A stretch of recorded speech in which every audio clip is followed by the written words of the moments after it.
I was sitting at my desk on a Thursday afternoon, staring at spreadsheets that blurred together after 8 hours of data entry, when my phone vibrated against the wooden surface. The number on the screen made my stomach drop. It was my brother Marcus's home phone, which was strange because he never called from there, always his cell. But what really made my hands shake as I answered was the time. 3:15 in the afternoon. School had just let out. "Hello," I said, trying to keep my voice steady. What I heard next changed everything. It was Emma, my 6-year-old niece, and she was crying so hard I could barely understand her words. Emma said, "Auntie Diane? Auntie, can you come get me? I'm all alone and I'm so hungry and I don't know where Daddy is." My heart stopped. I pressed the phone harder against my ear, my other hand already reaching for my purse. "Emma, sweetheart, where are you? Are you at home?" Emma replied, "Yes." I got off the bus and nobody was here. The door was locked, but I used the key under the flower pot like Daddy showed me for emergencies. "But Auntie, there's no food and I'm scared and it's getting dark soon." It wasn't getting dark. It was barely past 3. But to a 6-year-old alone in an empty house, I imagined every shadow looked like nightfall. "I'm coming right now, baby. Right now. Can you lock the door and sit on the couch? Don't open it for anyone but me, okay?" Emma whispered.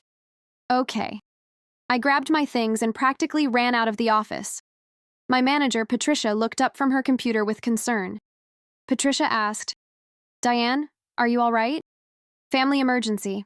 I have to go." I didn't wait for a response. The drive to Marcus's house normally took 25 minutes. I made it in 15, running 2 yellow lights and praying no cops were around. My mind was racing faster than my car. Where was Marcus? Where was his girlfriend, Vanessa? Why was Emma alone? My brother had his problems, sure. We all did. But leaving Emma alone? That wasn't like him.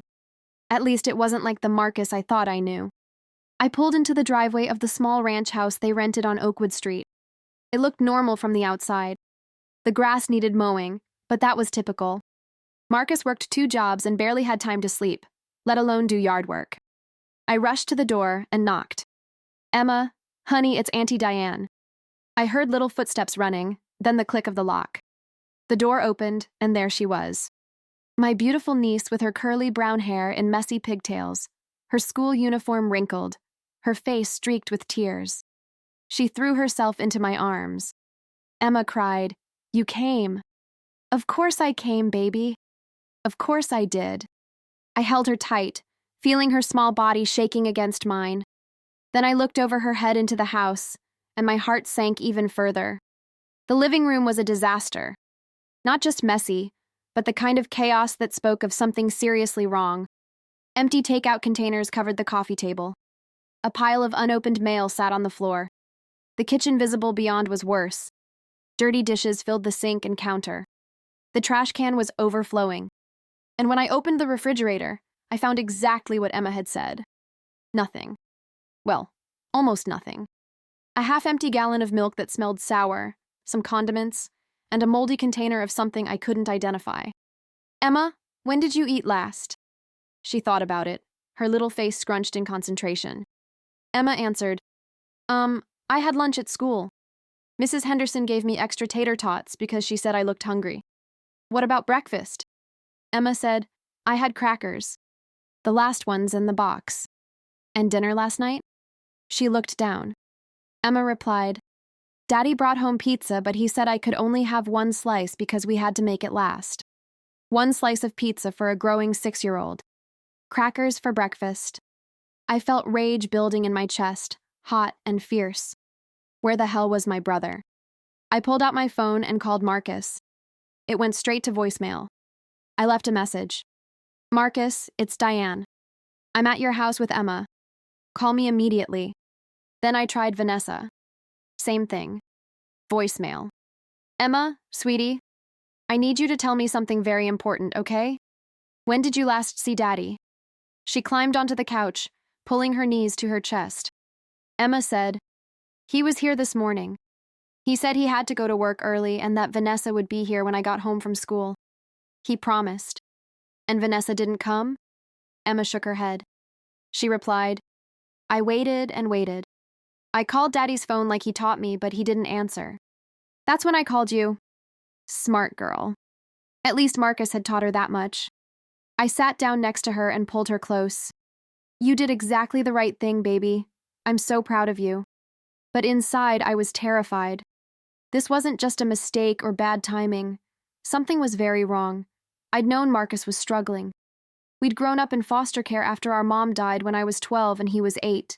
We'd been split up, sent to different homes. I'd managed to stay in one place, finish school, build a life. Marcus had bounced around, never quite finding his footing. But he'd always tried to do right by Emma after her mom left when Emma was just a baby. I'd been so focused on my own life, my own problems. I worked 60 hours a week between my office job and weekend shifts at a retail store, trying to pay off student loans and save for a better apartment. I sent Marcus money when I could. I came by for birthdays and holidays. But I hadn't really looked. I hadn't seen what was happening right in front of me. Emma said softly, "Auntie, my tummy hurts." That snapped me back to the present. "Okay, baby, let's get you something to eat." "How about we go to the grocery store and then come back here?" Emma asked. "Can we get mac and cheese, the kind with the powder?" "We can get whatever you want." At the grocery store, I filled the cart with essentials. Bread, peanut butter, jelly, mac and cheese, chicken nuggets, apples, bananas, yogurt, cereal, milk, orange juice. Emma sat in the cart's child seat, pointing at things she liked. Her tears finally stopped.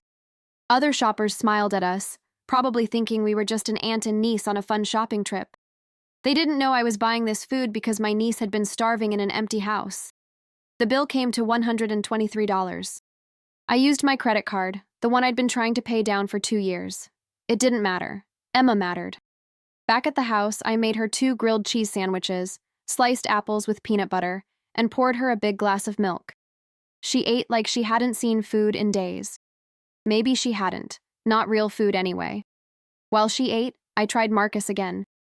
Voicemail, Vanessa. Voicemail. I texted them both. "Emma is with me. She was alone and hungry. Call me now." Then I started cleaning. I couldn't help it. The mess was overwhelming. But more than that, I needed to do something with my hands while my mind raced. I washed dishes, threw out trash, wiped down counters. Emma finished eating and asked if she could watch cartoons. I replied, "Of course, baby." I found the remote under a pile of newspapers on the couch. As I handed it to her, I noticed something. A piece of paper, different from the others. It was a notice from the electric company. Final warning before disconnection. I looked through the other papers with dread growing in my stomach. Past due rent notice, threatening letters from credit card companies, a court summons for unpaid medical bills. Marcus wasn't just struggling. He was drowning. My phone rang at 6:30. "Marcus, finally." Marcus asked, "Diane, what are you doing at my house?" His voice was slurred. My stomach turned. "Marcus, are you drunk?" Marcus replied, "I asked you a question. What are you doing in my house? Your daughter called me crying because she was alone and starving. Where are you?" Silence. Then quieter, Marcus said, "I'm at Rick's place. Just having a couple beers after work. Emma said you left this morning and that Vanessa was supposed to be here." Marcus trailed off. "Vanessa, she left 3 days ago. She said she couldn't do this anymore. 3 days. Emma had been essentially taking care of herself for 3 days while my brother worked and drank and fell apart. "Why didn't you call me?" Marcus answered, "I can handle it, Diane.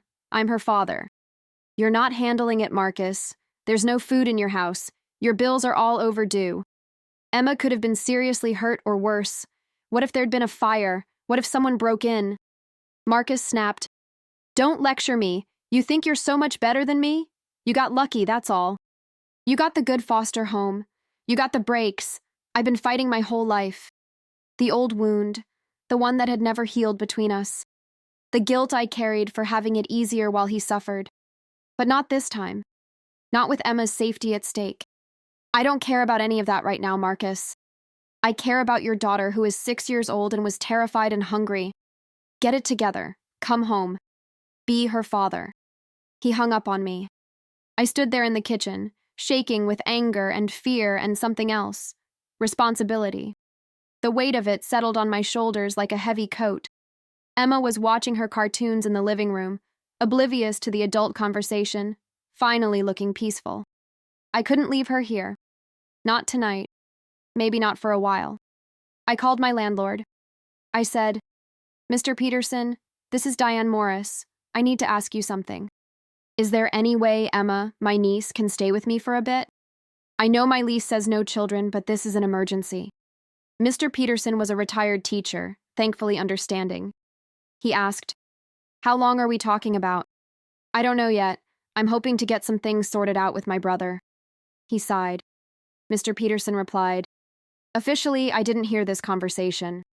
Unofficially, take care of that little girl. We'll figure out the paperwork if it becomes long-term." "Thank you. Thank you so much." That night, I helped Emma pack a bag with clothes, her favorite stuffed rabbit, and her school supplies. She was quiet, sensing something big was happening but not quite understanding what. Emma asked, "Are we having a sleepover at your house, Auntie?" "Yes, baby. A sleepover." Emma questioned, "For how long?" I knelt down to her level, looking into those brown eyes so much like Marcus's, like mine. "I don't know yet, but however long it is, you're safe with me. I promise you that." She hugged me. Emma said, "I like staying with you. You have the good cereal." I laughed despite everything. Kids had a way of finding light in the darkest situations. My apartment was tiny, a studio barely big enough for one person, let alone two. But we made it work that first night. Emma slept in my bed while I took the couch. She fell asleep quickly, exhausted from the emotional day. I lay awake on the couch, staring at the ceiling, wondering what I'd just done. I wasn't equipped for this. I worked all the time. I could barely take care of myself.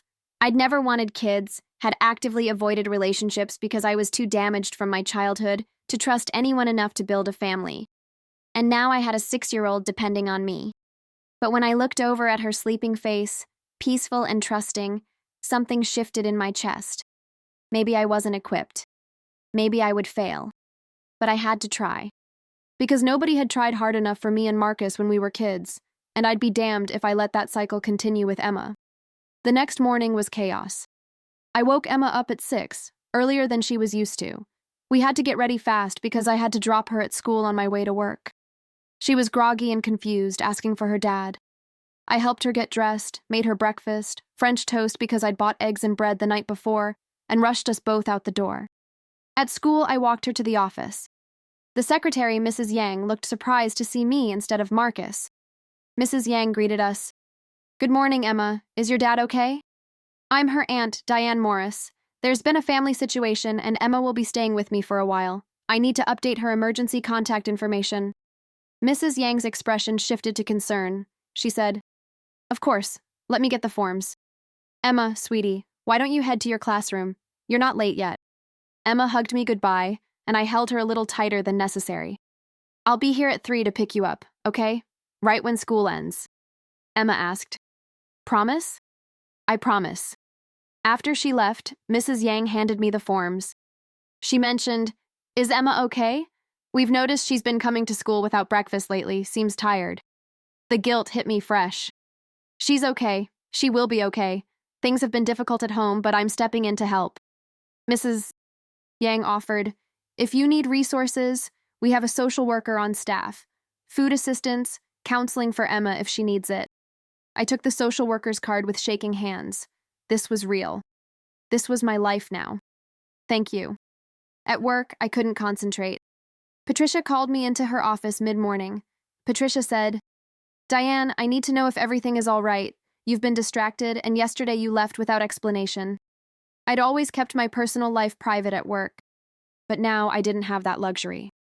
"My niece is staying with me temporarily. Her father, my brother, is going through some things. Yesterday was an emergency. I'm sorry for leaving abruptly." Patricia leaned back in her chair, studying me. She was in her 50s, professional but not unkind. Patricia asked, "How temporary are we talking?" "I honestly don't know." Patricia questioned, "Will this affect your work schedule?"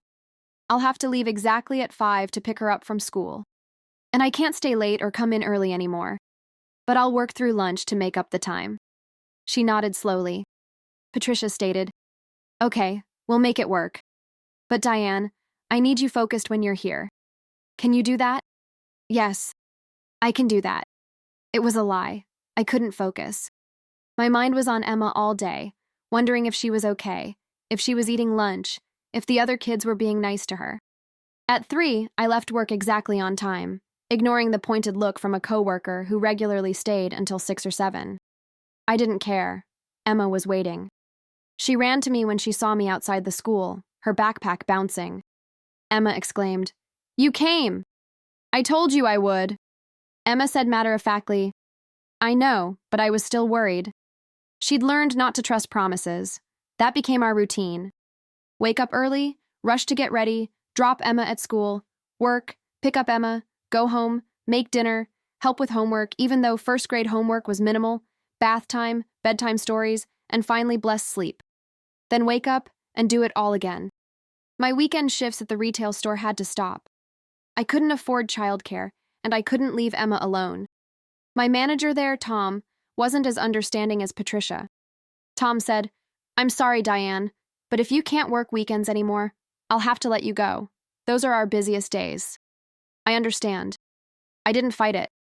What was the point? Losing that income hurt. I'd been using it to pay down debt and save for a better apartment. Now I was barely covering expenses. The grocery bill had doubled with Emma. I had to buy her new clothes because the ones from Marcus's house were worn and too small. And then there was everything else. School supplies, a nightlight because she was afraid of the dark, books because she loved reading, a winter coat because hers had holes in it. Marcus called sporadically, always drunk or close to it.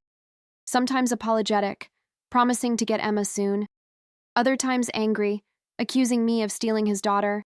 I tried to get him to visit, to see Emma, but he always had excuses. He was working, he was busy, he wasn't ready. 2 weeks after Emma came to stay with me, I got a call from a number I didn't recognize. A woman's voice, official and clipped. The woman asked, "Is this Diane Morris?" Yes. She identified herself. "This is Jennifer Park from Child Protective Services. I need to schedule a home visit regarding Emma Collins, who I understand is residing with you." My blood ran cold. "Who called you?" Jennifer replied, "I can't disclose that information. But we received a report that Emma was found alone and neglected, and that she's now living with you without proper custody arrangements. Someone had reported me. Marcus? Vanessa? A neighbor? It didn't matter. When do you want to come?" Jennifer answered, "Is tomorrow at 6 in the evening possible?" Yes. I hung up and immediately panicked. My studio apartment was clean but tiny. Would they think it wasn't suitable for a child? Would they take Emma away and put her in foster care? The irony wasn't lost on me. I'd been in foster care. I knew what it could be like. Some homes were good, many weren't. I couldn't let Emma go into the system. That night, after Emma went to sleep, I did something I hadn't done in years. I cried. Not quiet tears, but full-body sobs that shook my whole frame. I was 28 years old, single, barely making ends meet, living in a studio apartment, and now responsible for a child. I wasn't ready. I wasn't good enough. I was going to fail Emma just like everyone had failed me and Marcus. But when I finally stopped crying, something else emerged. Determination. Maybe I wasn't ready. Maybe I wasn't good enough yet. But I could become good enough. I had to. The next day, I called in sick to work for the first time in 3 years. I spent the entire day preparing for the home visit. I bought a folding divider to create a separate space for Emma in the studio. I bought her a small bookshelf for her things. I made sure the apartment was spotless. I gathered every piece of documentation I could think of. Emma's school enrollment with my name as guardian, receipts for groceries and clothes, my pay stubs to prove I had income, letters from Patricia confirming my employment, even a character reference from Mr. Peterson, my landlord. Jennifer Park arrived exactly at 6. She was younger than I expected, maybe in her mid-30s, with kind eyes but a professional demeanor that didn't invite familiarity. Emma was doing homework at the small table that served as both dining area and desk. "Emma, this is Miss Park. She just wants to talk to us for a bit, okay?" Emma looked up, wary. Emma asked, "Am I in trouble?" "No, sweetie. Nobody's in trouble." For the next hour, Jennifer asked questions. She spoke with Emma alone, then with me. She inspected the apartment, looked at Emma's makeshift bedroom area, asked about school, food, routine, Marcus, everything. I answered honestly, holding nothing back. Yes, Marcus had a drinking problem. Yes, Emma had been neglected. Yes, I'd taken her without formal custody. Yes, I was struggling financially. But also, yes, Emma was safe, fed, going to school, and happy. When Jennifer finally closed her notebook, I couldn't read her expression. Jennifer stated, "Miss Morris, I'm going to be frank with you. This living situation is not ideal. Your apartment is very small. You're working full-time with minimal support, and you have no legal custody of Emma." My heart sank. "Are you taking her?" Jennifer clarified. "I didn't say that. What I'm saying is that we need to formalize this arrangement. You need to file for temporary guardianship. Marcus needs to agree, or we need to go to court. Emma needs a proper bedroom, which means you need a bigger place, and we'll need to do follow-up visits to ensure everything remains stable." "So Emma can stay?" Jennifer answered, "For now, yes. She's clearly bonded with you. She's doing well in school, and you're meeting her basic needs. But Miss Morris, this needs to become official. I'm giving you 60 days to file the paperwork and improve the living situation. If you don't, I'll have no choice but to place Emma in foster care while we sort out custody. 60 days. 2 months to get my life together enough to keep Emma." It felt impossible and necessary all at once. After Jennifer left, I sat down with Emma. "Baby, we need to talk about something important." She put down her colored pencils and looked at me with those serious brown eyes. Emma asked, "Am I going to live with you forever now?" "I don't know about forever, but for a while, yes. Is that okay with you?" She thought about it, then nodded. Emma said, "I miss Daddy, but I like being here. You always have food, and you help me with my homework, and you read me stories every night. Such simple things. Food, homework help, bedtime stories. The basics that every child deserved but not every child got. I like having you here too." Emma whispered. "Auntie Diane, can I tell you something?" "Anything," Emma confided. "Sometimes at Daddy's house I was scared. Not just that last day, but lots of days. Daddy would sleep and I couldn't wake him up, or he'd be really sad and just sit on the couch staring at nothing. And when Vanessa was there, they'd fight a lot and she'd yell mean things. I pulled her into my lap, this little girl who'd seen too much. You don't have to be scared anymore." "Not here." Emma asked, "Promise?" I thought about all the promises I'd heard as a kid in foster care. Promises that hadn't been kept. I didn't want to be another adult who made empty promises to a child. "I promise I will do everything I can to keep you safe and happy. Sometimes things might be hard, but I will never, ever let you go hungry or leave you alone or stop trying my best. Can that be enough?" She wrapped her arms around my neck. Emma replied, "That's enough." The first month with Emma was a whirlwind of adjustments. I had to learn what she liked to eat, what cartoons she preferred, how to do her hair properly. I'd never done a little girl's hair before, and the first few attempts at pigtails were disasters. Emma would look in the mirror and gently say, "It's okay, Auntie. You're trying your best." Her kindness in the face of my incompetence made me love her even more. I also had to navigate the social aspects of childhood that I'd never thought about. Emma came home one day upset because she'd been invited to a birthday party but didn't know what to bring as a gift. Emma said sadly, "All the other kids were talking about what presents they're getting for Lily. I don't know what to get." We went to the store together, me with no idea what 6-year-old girls liked. Emma gravitated toward a craft kit with beads and string for making bracelets. She explained, "Lily likes making things. She's always drawing in class." "Then that sounds perfect." At the register, the total came to $18. I mentally calculated what that meant for the week's budget. We'd have to skip buying fruit, stick to rice and beans for a few dinners. But Emma's happiness, her ability to participate in normal childhood activities, was worth it. The party was on a Saturday afternoon. I dropped Emma off at Lily's house, watching her nervously clutch the wrapped present.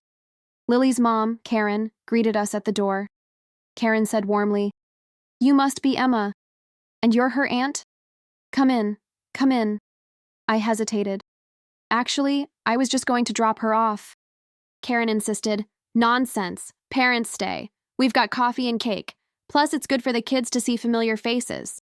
So I stayed, feeling out of place among the other parents who all seemed to know each other. They chatted about school events, play dates, whose kid was taking what activity. I sat quietly in a corner, nursing a cup of coffee, watching Emma play with the other children. She looked so happy, running around with kids her age, laughing, playing games. For a moment, she was just a normal kid at a normal birthday party. Not a child who'd been neglected, not a child in a makeshift custody arrangement, just Emma, being 6 years old. A woman sat down next to me. She was probably in her late 30s, wearing yoga pants and a casual top. She introduced herself. "Hi, I'm Michelle. My daughter Sophie is the one in the pink dress. I haven't seen you at school pickup before. I'm Diane. Emma just started living with me recently." Michelle's expression showed interest. She asked, "Oh, are you new to the area?" "No, I've been here for years. Emma is my niece. She's staying with me while her dad works through some things." I waited for the judgment, the prying questions. Instead, Michelle just nodded. Michelle said kindly, "That must be a big adjustment for both of you.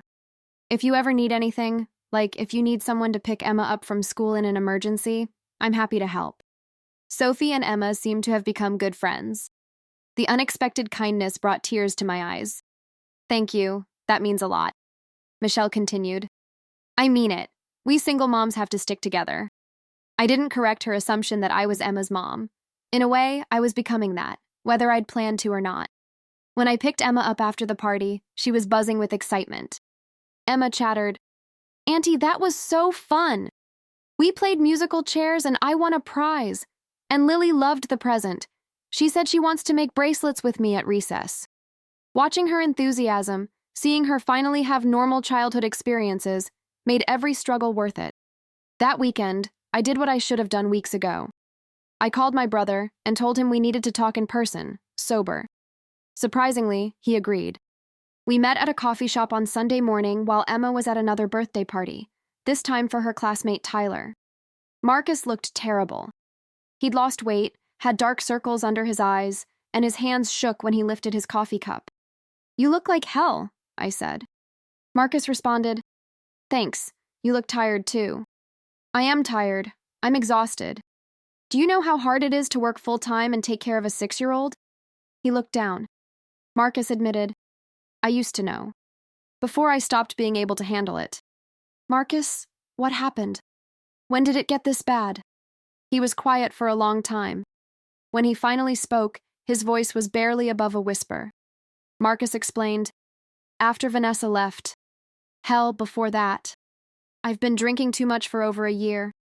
Started after I lost my job at the warehouse, the good one that paid decent. Got another job, but it pays less and the hours are worse. Then medical bills from when Emma broke her arm last year. Credit cards to cover groceries when money ran out. Then more credit cards to pay the first credit cards. It spiraled." "Why didn't you ask for help?" Marcus asked. "From who? You? You were barely making it yourself. I saw your apartment, Diane. It's not much better than mine. But I would have helped. I would have figured something out." Marcus said, "I didn't want you to see how bad I'd messed up. You got out. You built a life. I couldn't even keep my own daughter fed." The pain in his voice was raw. For a moment, I saw us as we'd been. Two kids in the system clinging to each other during visits, promising we'd be okay. Somewhere along the way, we'd lost each other. "Marcus, I need to ask you something, and I need you to be honest. Do you want Emma back?" He looked at me with tears in his eyes. Marcus replied, "Of course I want her back. She's my daughter. I love her more than anything.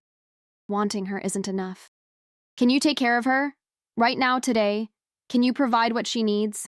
Marcus admitted quietly, No, I can't." "Then I need you to sign temporary guardianship papers. Give me legal custody while you get help. Go to rehab, get your finances sorted, deal with your issues. And then, if you can prove you're stable, we'll talk about transition." Marcus protested, "You want me to give up my kid? I want you to put your kid first. This isn't about your pride or your guilt. This is about Emma. She needs stability. She needs food and safety and someone who's there when they say they'll be there. Can you give her that right now?" He broke down then, crying into his hands. Marcus sobbed. I'm such a failure, just like Dad was. Our father had been an alcoholic too, lost to the bottle before we even went into foster care. You're not Dad. Dad never tried. You're trying, Marcus. You're just losing right now. But you can come back from this. People do it every day. Marcus asked fearfully. What if I can't? Then at least Emma will be okay, and that has to be enough. It took another week of conversations, but Marcus finally agreed. We went to a lawyer, paid for with money I borrowed from Patricia, who insisted it was a no-interest loan, and filed for temporary guardianship. Marcus signed the papers with shaking hands. The judge approved it within 2 weeks. I also enrolled Marcus in an outpatient rehab program. It was free through the county, thank God, because we couldn't have afforded anything else. He went 3 times a week after work. Some days he showed up, some days he didn't. But slowly, gradually, he started showing up more than not. While Marcus worked on himself, I worked on creating a life that could sustain Emma and me. The studio apartment wasn't going to cut it, but I couldn't afford anything bigger with my income. So I did something I'd sworn I'd never do. I asked for help. I started a fundraising page online, explained the situation honestly. My niece had come to live with me unexpectedly. We needed a 2-bedroom apartment to stay together. Anything people could contribute would help. I felt humiliated posting it, asking strangers for money. But my pride was worth less than Emma's well-being. To my shock, people donated. Patricia shared it at work, and coworkers I barely knew contributed $20 here, $50 there. Mr. Peterson donated $100 with a note saying he wished he could do more. People from Emma's school, other parents I'd met at pickup, they donated too. Michelle, Sophie's mom from the birthday party, donated $50 with a message saying, "You're doing an amazing thing." In 3 weeks, we raised $3,000. Not enough for everything we needed, but enough for a security deposit and first month's rent on a modest 2-bedroom apartment in a decent neighborhood. We moved in on a Saturday in November, 3 months after that phone call that changed everything. Emma ran from room to room in excitement. Emma exclaimed, "I have my own room, Auntie. My own actual room." "You sure do, baby." We didn't have much furniture. My old bed went in Emma's room. I bought an air mattress for myself temporarily. Card table and folding chairs for the kitchen. But it was ours. And it was enough. Emma helped me unpack, carefully arranging her books on the shelf we'd brought from the studio, hanging up her new winter coat in the closet, placing her stuffed rabbit on her pillow. That night, I tucked her into bed in her own room for the first time. "How does it feel?" Emma replied. "Good. Really good. But Auntie Diane, can I ask you something?" "Always." Emma questioned hesitantly. "Are you happy I'm here? I know I made your life really different and harder." I sat on the edge of her bed, brushing hair from her forehead. "Emma, you didn't make my life harder. You made my life matter. Before you came, I was just going through the motions. Work, home, sleep, repeat. I wasn't happy. I wasn't unhappy. I was just existing. But now I have a reason to wake up. I have someone who needs me. Someone I get to watch grow and learn. You gave me purpose, baby. So yes, I'm happy you're here." Emma smiled. "I'm happy I'm here too. I love you, Auntie Diane." It was the first time she'd said it. My throat tightened with emotion.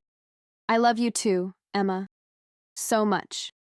Marcus started visiting regularly after we moved. Supervised visits at first, at the apartment while I was there. He'd play board games with Emma, help her with homework, listen to her talk about school. He was sober during these visits, clear-eyed and present. Emma was cautious around him at first, but slowly she warmed up again. 4 months after getting temporary guardianship, Marcus completed his outpatient program.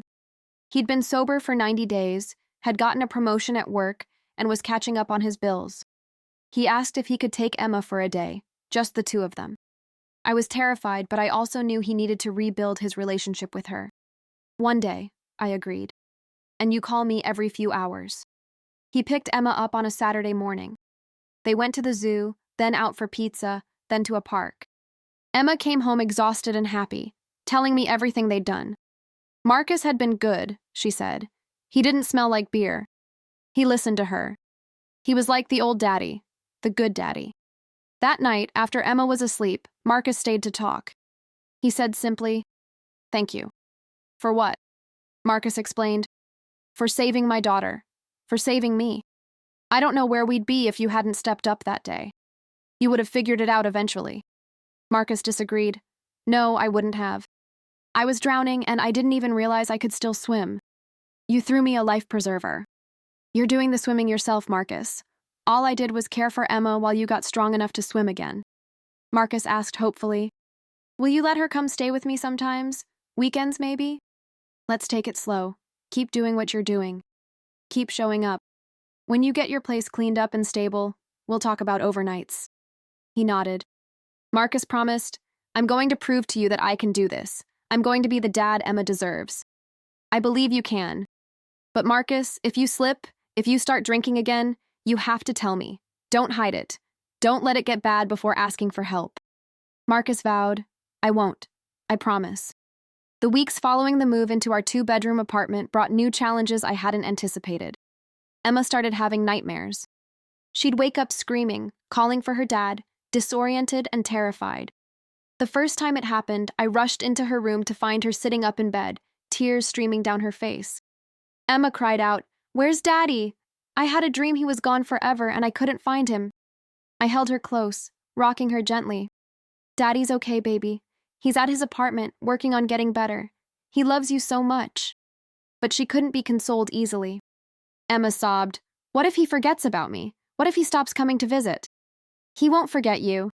You're the most important person in his world. The nightmares continued for weeks. Some nights she'd wake up multiple times.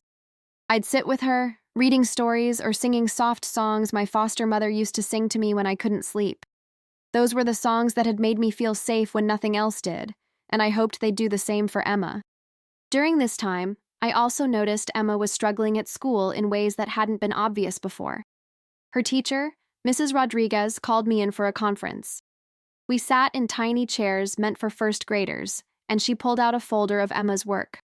Mrs. Rodriguez began gently. Ms. Morris, I wanted to talk to you about some concerns. Emma's academically on track, but I'm noticing behavioral issues. She's become possessive of me, gets upset when I help other students.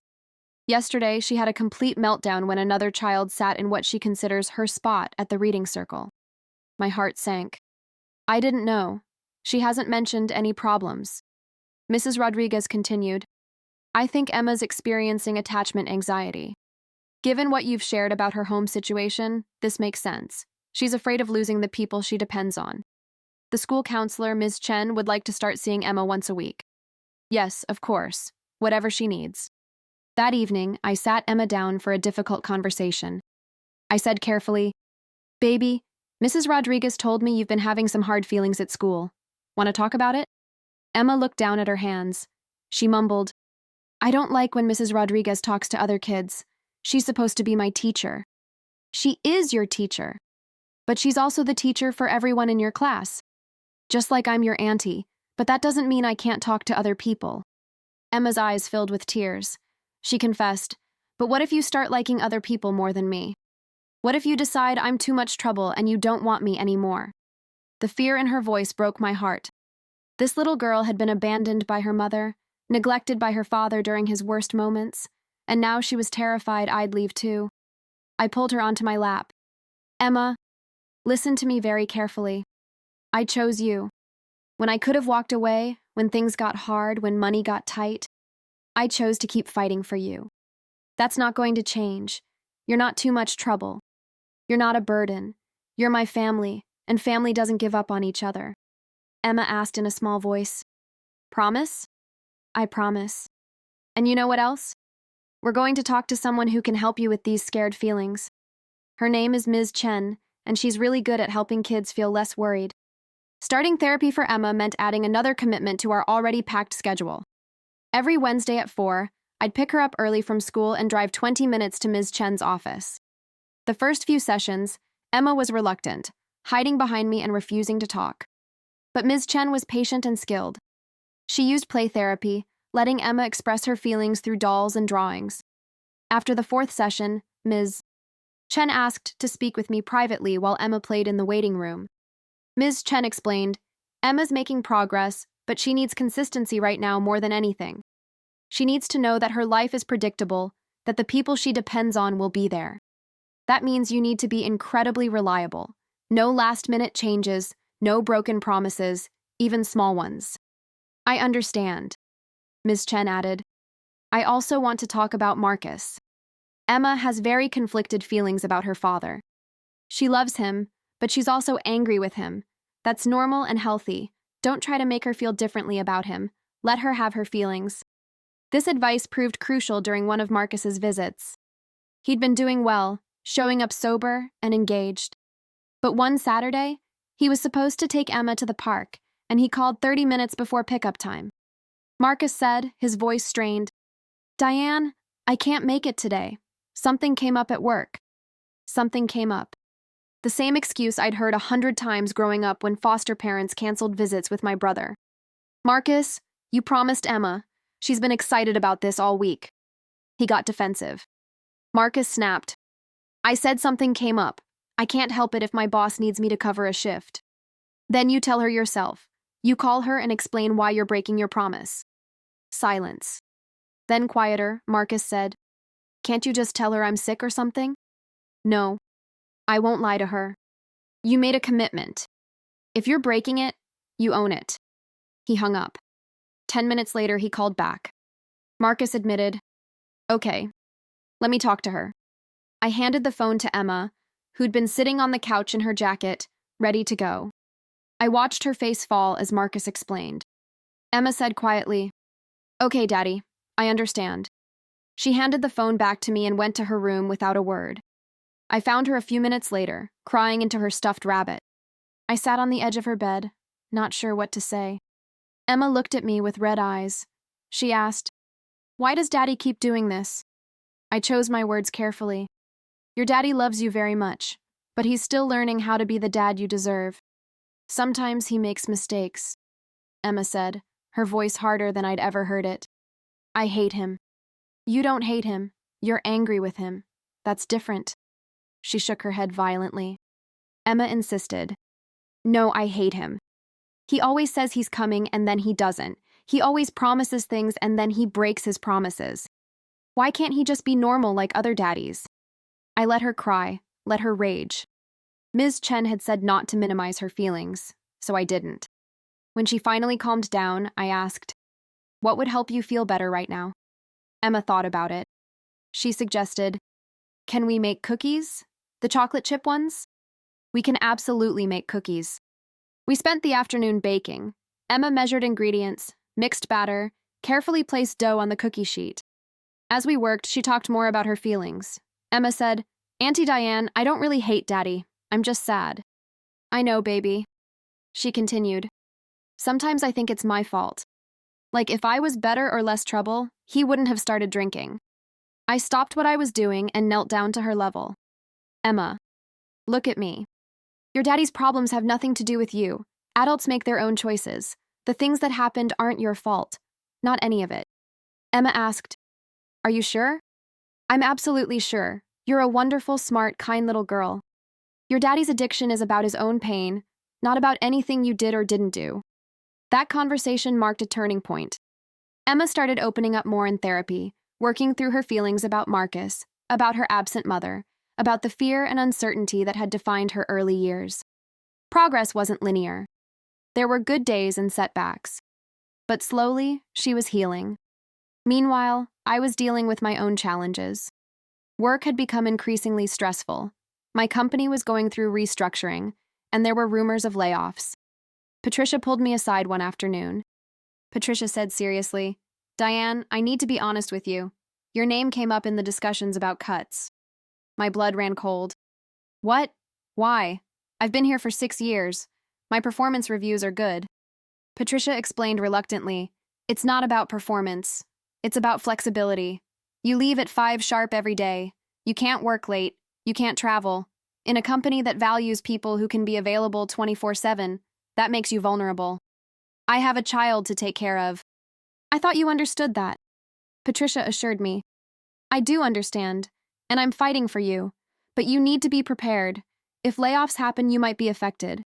The anxiety this created was overwhelming. If I lost my job, how would I pay rent? How would I feed Emma? I'd burned through my savings on the apartment deposit and lawyer fees. I had maybe $1,000 in my emergency fund, enough for a month if I was incredibly careful. That night, after Emma was in bed, I sat at the kitchen table with my laptop and started job hunting. Every posting I looked at wanted things I couldn't offer: weekend availability, willingness to work overtime, flexibility for last-minute schedule changes. Being a single guardian to a 6-year-old meant I had none of those things. I also started picking up freelance work. Data entry projects I could do after Emma went to bed. Transcription work that paid pennies but added up. I was exhausted, running on 4 or 5 hours of sleep a night. But what choice did I have? Emma noticed. One evening, she came out of her room at 10 to find me still at the computer. Emma asked, "Auntie, why are you still working?" "Just finishing up some things, baby. Go back to bed." She came over and looked at the screen. Emma said, "You work too much. You're tired all the time." "I'm okay, I promise." But I wasn't okay. The stress was taking a physical toll. I developed tension headaches that never fully went away. I stopped eating regular meals, surviving on coffee and whatever Emma didn't finish from her plate. I snapped at people more easily, my patience worn thin. One day, I nearly broke down at work. A coworker, Jennifer, made an offhand comment about how nice it must be to leave right at 5 every day while everyone else stayed late. Something in me snapped. I turned to her, my voice shaking. I said, "Nice? You think it's nice? I leave at 5 because I have to pick up my 6-year-old niece from school. The same niece I took in when my brother's addiction left her alone and starving. I'm working a full-time job plus freelance work at night to make ends meet. I'm one paycheck away from homelessness. So no, Jennifer, it's not nice. It's survival." The office went silent. Jennifer's face turned red. She mumbled, "I'm sorry, I didn't know." I grabbed my purse. I need to take my break. I went to my car and cried. Great heaving sobs that felt like they'd been building for months. I was doing my best, trying so hard to be everything Emma needed, and it still felt like I was failing. I was failing at work, failing at self-care, failing to maintain any kind of social life or personal identity beyond being Emma's guardian. When I finally composed myself and went back inside, Patricia was waiting by my desk. Patricia said gently, "Come to my office." I followed her, expecting to be reprimanded for my outburst. Instead, she closed the door and handed me a tissue. Patricia began, "Diane, I'm going to tell you something I probably shouldn't. The layoffs are happening next month. Your position is safe. I made sure of it." Relief flooded through me. Thank you. Thank you so much." Patricia continued, "But I'm worried about you. You're burning out. I can see it. Everyone can see it. You can't keep going like this." "I don't have a choice." Patricia challenged, "Don't you? Have you looked into assistance programs, food stamps, childcare subsidies, anything?" I shook my head. "I make too much to qualify for most things." Patricia suggested, "What about asking Marcus to help financially, even a little bit? He can barely cover his own rent. He's paying for rehab out of pocket because his insurance doesn't cover it." Patricia thought for a moment. She proposed, "What if we adjusted your schedule? You could work from home 2 days a week. That would save you commute time, give you more flexibility. It's not much, but it might help." "You'd let me do that?" Patricia smiled. She said, "I value good employees. You're a good employee, Diane. You're also dealing with an impossible situation and handling it better than most people would. Let me help." Working from home 2 days a week was a game changer. On those days, I could start a load of laundry during lunch, could prep dinner in the morning so it just needed to be heated up at night, could pick Emma up and be home in 10 minutes instead of fighting traffic for 30. The extra time and reduced stress helped, but I was still stretched incredibly thin. And then, just when I thought things might stabilize, Emma got sick. It started with a cough, then a fever. Then she was up all night, her breathing raspy and labored. By morning, I was terrified. I called the pediatrician's office as soon as they opened. The nurse said, "Bring her in immediately. Those symptoms could be pneumonia." At the doctor's office, they did chest x-rays and blood work. The diagnosis was bronchitis, not quite pneumonia, but serious enough that Emma needed antibiotics and needed to stay home from school for at least a week. A week. I'd already used most of my sick days earlier in the year for Emma's various appointments. I called Patricia from the doctor's office. I explained, "Patricia, Emma's really sick. She can't go to school for a week. I know I don't have the sick time, but I don't know what else to do. Patricia didn't hesitate. She said, "Take the time. We'll figure it out. Can you work from home while caring for her?" "I'll try." Caring for a sick child while trying to work was nearly impossible. Emma needed medicine every 4 hours. She was clingy and miserable, wanting to be held constantly. She couldn't sleep well, which meant I couldn't sleep. I'd set her up on the couch with blankets and cartoons, then try to work on my laptop at the kitchen table. But every few minutes, she'd call out for me. Emma would say, "Auntie, I don't feel good." I'd go to her, check her temperature, give her medicine, hold her hand until she settled. Then back to work for another few minutes before she needed me again. By day 3, I was running on empty. I'd submitted maybe half the work I should have. I hadn't showered in 2 days. The apartment was a mess. I was surviving on coffee and whatever crackers Emma felt like eating. That's when Marcus called. Marcus asked, "Hey, how's Emma doing? I heard she's sick." "She has bronchitis. She's miserable." There was a pause. Then Marcus offered, "Do you need help? I could come over, sit with her while you get some work done or take a nap or something." I was so tired, I wanted to cry. "Really? You'd do that?" Marcus said firmly. "She's my daughter. Of course I'd do that." An hour later, Marcus showed up with soup from the deli Emma liked, and a stuffed animal, a small brown bear. Emma's face lit up when she saw him despite feeling awful. Emma said weakly, "Daddy, you came." Marcus sat with her on the couch, letting her lean against him while they watched movies. I went to my bedroom, set an alarm for 2 hours, and crashed. When I woke up, I felt almost human again. I came out to find Marcus still on the couch, Emma asleep against his chest. He looked at me and smiled. Marcus whispered, "She fell asleep about an hour ago. Didn't want to move and wake her." "Thank you for coming." Marcus replied, "I should have been helping more all along. I've been so focused on my own recovery that I forgot you're drowning too." We talked quietly while Emma slept. Marcus told me about his AA meetings, about the friends he'd made there, about his sponsor who called him every morning to make sure he was staying strong. Marcus admitted, "It's hard, Diane. Every single day, it's hard. I want to drink. I want to escape. But then I think about Emma, about you, about everything I'd lose if I gave in. And I don't drink. I'm proud of you, Marcus. Really proud." He looked at his sleeping daughter. Marcus said, "I'm going to be better. Not just for her, but for all of us. We're family. That has to mean something." After that week, Marcus started helping more. He'd come over one evening a week to watch Emma while I did laundry or grocery shopping, or just sat in a coffee shop by myself for an hour. He started contributing $50 a month toward Emma's expenses. It wasn't much, but it was something. And more importantly, it showed he was trying. 6 months after Emma came to live with me, we established a routine that worked. Marcus visited twice a week, had Emma for a supervised day every other weekend. He was still working on himself, still going to AA meetings, still rebuilding. Emma was thriving. Her grades were good, she'd made friends at school, and her teacher said she was a different child from the quiet, anxious girl who'd started the year. The nightmares had decreased to maybe once a week instead of every night. She was laughing more, playing more, being a kid. And me? I was different too. I'd always been independent to a fault, never letting anyone in, never asking for help. But Emma had broken down those walls. Through her, I'd learned to accept help from Patricia, from neighbors, from Emma's teachers, from complete strangers who donated to our fundraiser. I'd learned that admitting you can't do everything alone isn't weakness. It's wisdom. I'd also discovered a strength I didn't know I had. The strength to put someone else's needs before my own comfort. The strength to make hard decisions. The strength to love someone so much that their well-being became more important than my pride or my plans or my carefully constructed life. As Emma's first year with me continued, new milestones brought both joy and unexpected challenges. One afternoon, I got a call from the school nurse. The nurse said, "Ms. Morris, Emma fell on the playground.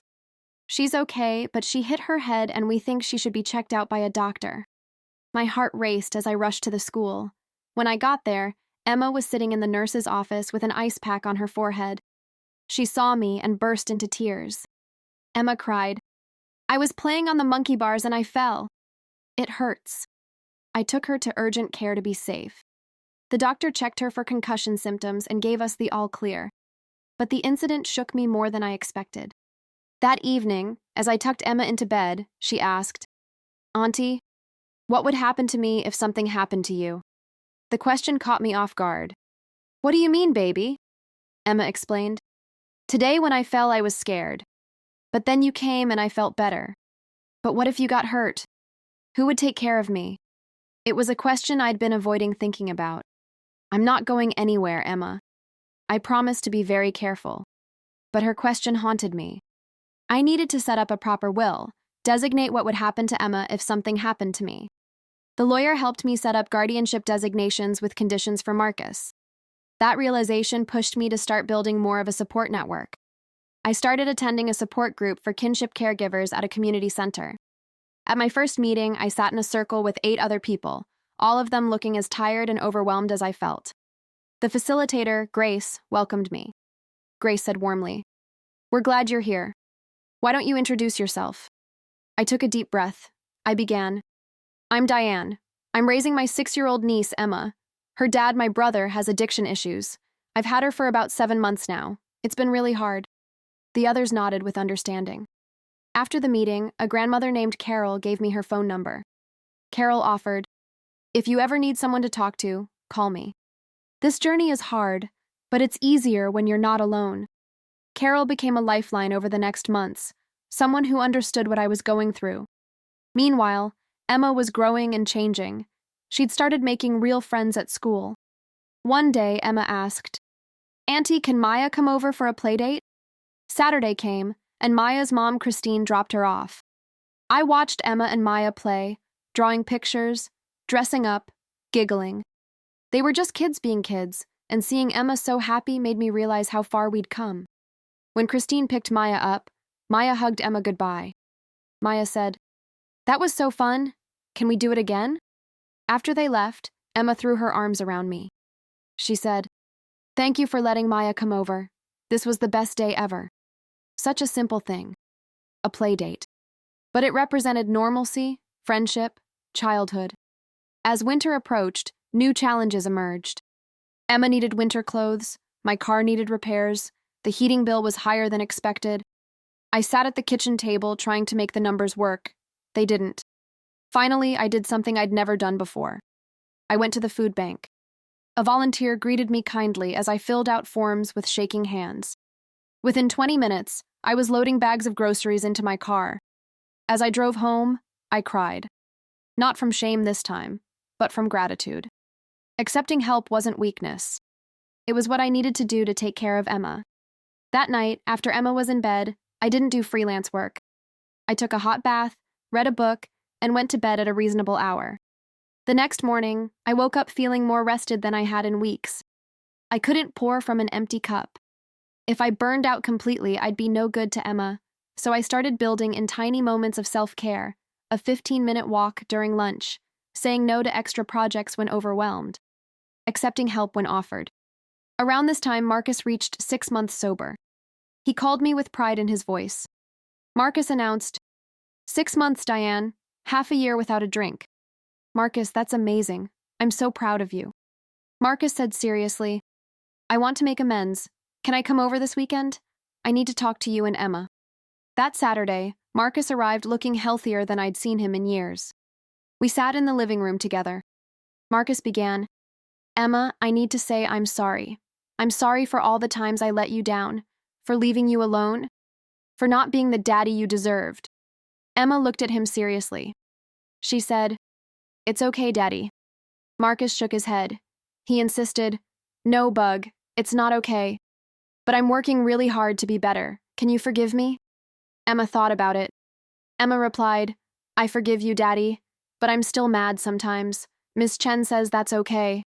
Marcus smiled through tears. He acknowledged, "That is okay. You can be mad at me." Then he turned to me.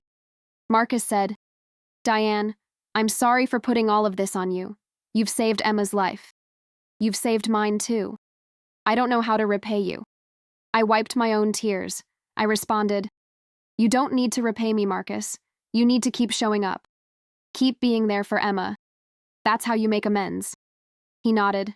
Marcus promised, I will. I swear I will. After that conversation, something shifted. Marcus became more present, more reliable.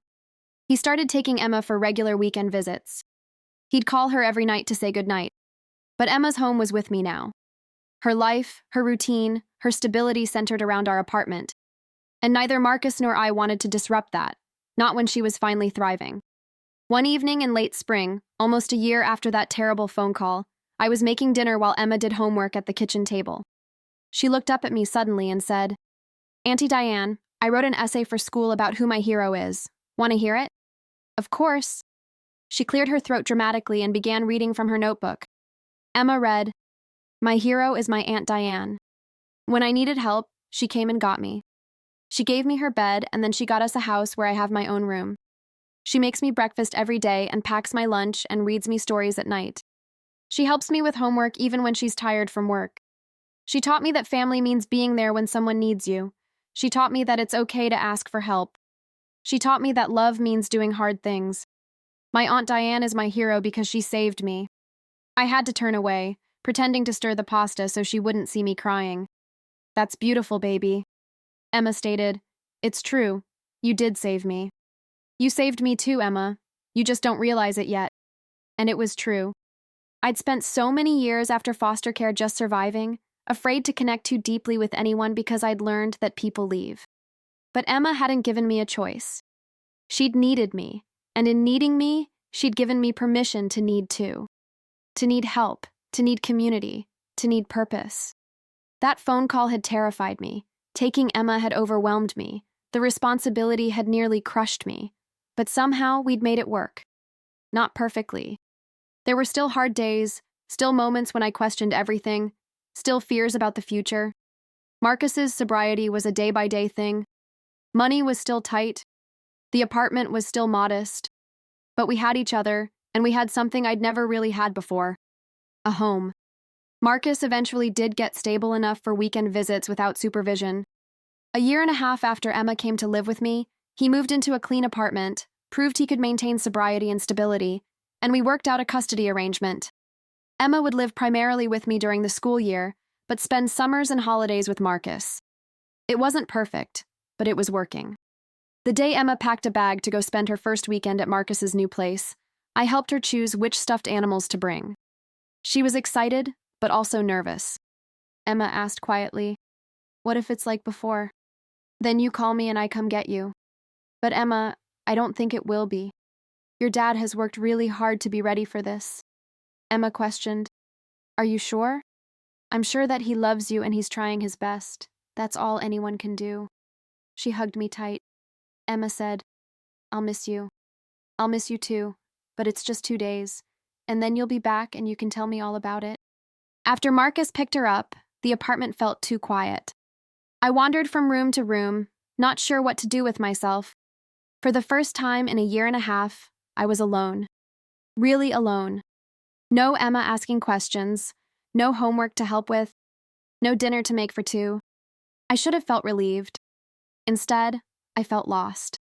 I called Patricia, who'd become a real friend through all of this. I don't know what to do with myself, I admitted. She laughed. Patricia said, That's called having your life back, Diane. Enjoy it. Read a book. Take a bath. Sleep late tomorrow. It feels weird. Patricia reassured, It's supposed to. You've been in full-time parent mode for over a year, but this is good. You need breaks too. You can't pour from an empty cup. She was right. I needed to remember how to be just Diane sometimes, not just Auntie Diane. So I did take that bath. I did sleep late the next morning. I went to a coffee shop and read for 2 hours without interruption. And it was nice, peaceful, but I was also counting down the hours until Emma came home. When Marcus brought her back Sunday evening, she burst through the door talking a mile a minute about everything they'd done. Marcus lingered in the doorway, smiling. He reported, She had a great time. I had a great time. I'm glad. Same time in 2 weeks? Marcus agreed. Yeah, and Diane, thank you, for all of it. For not giving up on us. After he left, Emma and I made dinner together, her chattering away about her weekend. As I tucked her into bed that night, she said, Daddy's place is nice, But I like it here better. This is home. This is home, I agreed. Always. 2 years after that phone call changed my life, I was standing in the school auditorium watching Emma perform in her second-grade play. She was a sunflower in the garden scene, and she said her one line with perfect clarity and confidence. I cheered louder than any other parent there. Marcus was sitting next to me. He'd been sober for 18 months now, had a steady job, and was slowly rebuilding his life. We'd never be as close as we were as kids. The trauma of our childhoods and his addiction had left scars that didn't fully heal. But we were family, and we were trying. And that counted for something. After the play, Emma ran to us both, her cardboard sunflower costume bouncing. Emma asked excitedly, "Did you see me? Did you see?" "You were perfect, baby," I told her. Marcus added, "The best sunflower in the whole garden." We went out for ice cream, the three of us. Emma sat between us in the booth, chocolate ice cream on her face, talking about how she wanted to be in every school play from now on. I looked at Marcus over her head, and for a moment, we shared a smile that said everything. We'd made it. Against all odds, we'd made it. That night, as I was tucking Emma in, she asked me something she'd asked variations of before, but never quite like this. Emma questioned, "Auntie Diane, do you ever wish you didn't have to take care of me? That you could still have your old life?" I thought about my old life. The empty studio apartment. The loneliness I pretended wasn't there. The aimlessness disguised as independence. Emma, my old life was small and safe and lonely. This life is bigger and scarier and so much better. Yes, it's harder. Yes, I've had to give things up, but what I've gained is so much more valuable. I've gained you. Emma persisted. But you had to use all your savings, and you can't work at your second job anymore, and you have to share your space. Money comes back. Space is just space. But you're one of a kind. You're my family, Emma, the family I chose and the family that chose me, and I wouldn't trade that for anything. She settled into her pillow, satisfied. Emma said, "I'm glad I called you that day." "Me too, baby. Me too." As I turned off her light and closed the door partway, I thought about how true that was. That phone call had been the worst moment of my life and the best thing that ever happened to me. It had forced me to become someone I didn't know I could be. Someone strong enough to ask for help. Someone brave enough to love despite the risk. Someone worthy of being someone's hero. I'd saved Emma that day when I rushed over to find her alone and hungry. But the truth was, we'd saved each other. She'd given me purpose and taught me about unconditional love. I'd given her stability and shown her that she was worth fighting for. Together, we'd created something neither of us had really had before. A family built not on biology or convenience, but on choice and commitment. The journey hadn't been easy. There were still hard days ahead. Marcus's recovery was ongoing. Money would probably always be tight. Emma would have questions as she got older about why her life had been so chaotic, why her mom had left, why her dad had struggled. I'd have to help her navigate those difficult emotions while dealing with my own trauma and insecurities. But I wasn't afraid anymore. That fear I'd carried for so long, the fear of not being enough, of failing someone who depended on me, had transformed into confidence.